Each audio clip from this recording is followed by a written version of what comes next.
So what's up mga boss? Ito na po yung pinaralel natin na speaker D8 at saka 4 inches na mid-range at saka tweeter.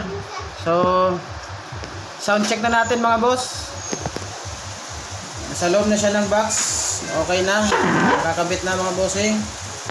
So sound check tayo saglit.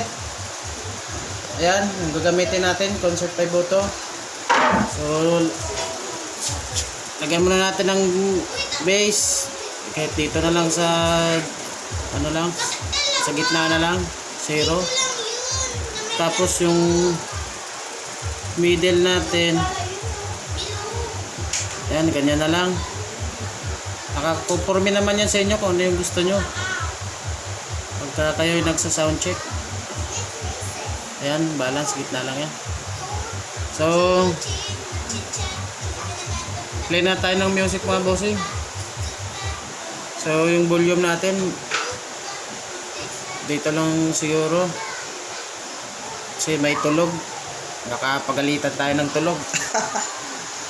So ito na mga boss, play muna tayo ng music. Ayan mga bossing, 8 lang yan mga boss.